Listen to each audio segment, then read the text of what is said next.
ఓం శ్రీ గురుభ్యో నమః. కామాఖ్య కాళీ.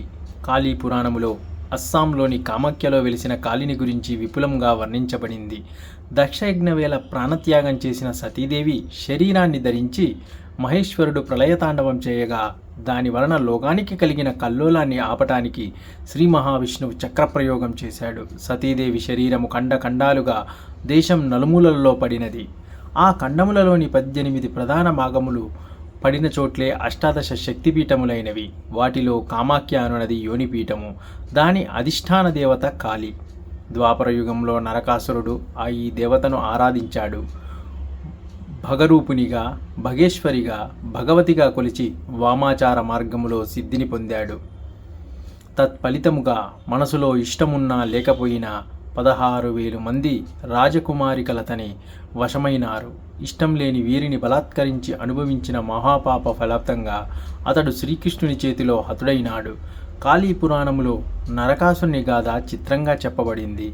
ఇప్పటికీ సృష్టి ప్రారంభమై 199 కోట్ల సంవత్సరాలైన మహాప్రళయాంతరమున హిరణ్యాక్ష సంహారమునకై వచ్చిన మొదటి అవతారం ఆదివరాహమూర్తి.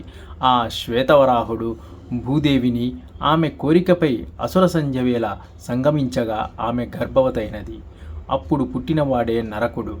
ఆనాడు ఉదయించిన ఆ రాక్షసుడు కొన్ని కోట్ల సంవత్సరాలు ఏమి చేస్తున్నాడు?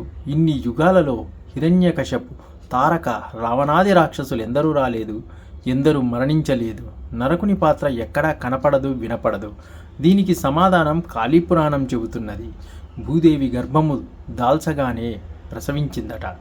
ఒకసారి భరించలేని నొప్పులు రాగా విష్ణుదేవుడు తన హస్తపద్మ స్పర్శతో ఆమె బాధను నివారించాడు.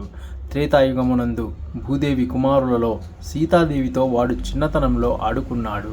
పెరిగి యువకుడైనప్పుడు పరాక్రమవంతుడైన ఆ తరుణుడు తన రాజ్యాన్ని కాజేస్తాడేమో అని జనకుని కుమారునకు అనుమానం కలిగినది.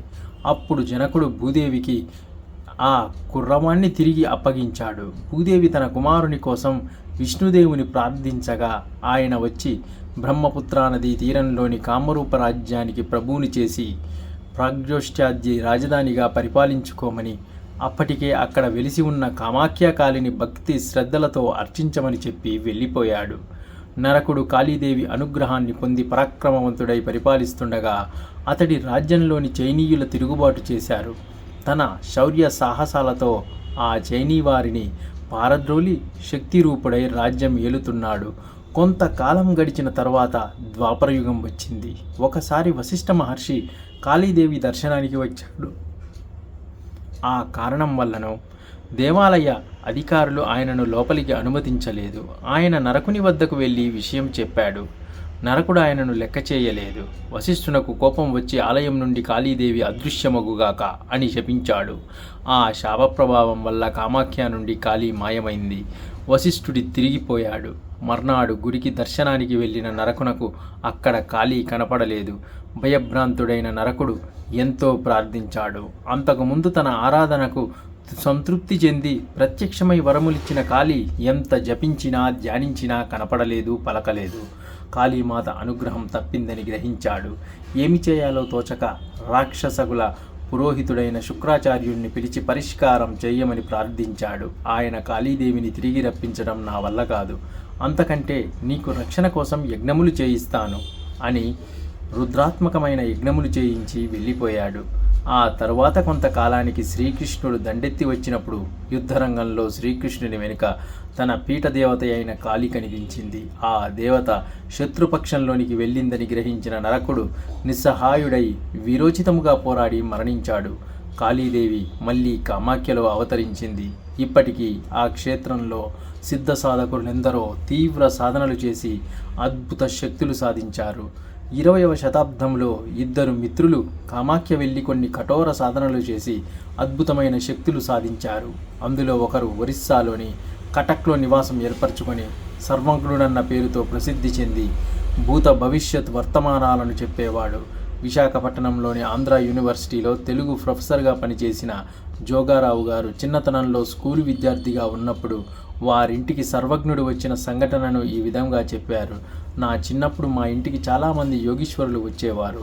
మా నాయన వారందరినీ ఆరాధించేవాడు.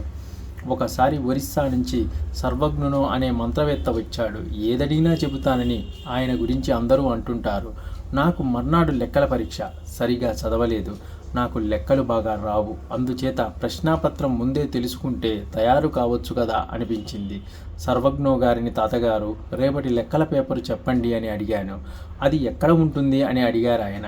హెడ్ మాస్టర్ గారి వద్ద బీరువాలో ప్రశ్నాపత్రాల కట్ట ఉంటుంది. బీరువాకు తాళము సీలు వేయబడి ఉంటాయి.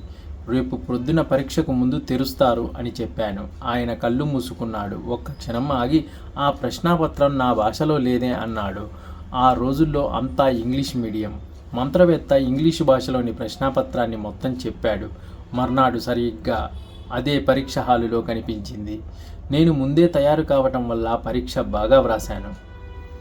అతడు తర్వాత కొంతకాలానికి తనకంటే అధిక శక్తి సంపన్నుడైన ఒక మహాయోగి ప్రభావాన్ని, జనాకర్షణను చూసి ఈర్ష్యపడి ఆయనపై తన శక్తిని ప్రయోగించాడు. ఆ యోగికి ఏమీ కాలేదు. సరికదా, ఇతని శక్తి పూర్తిగా పోయింది. అసూయ ఫలితంగా తన ఇష్టదేవత తన దగ్గర నుండి వెళ్ళిపోయింది. మరొక సిద్ధుడు ఇంతకన్నా గట్టివాడు. అధికమైన సిద్ధశక్తిని ఆర్జించినవాడు.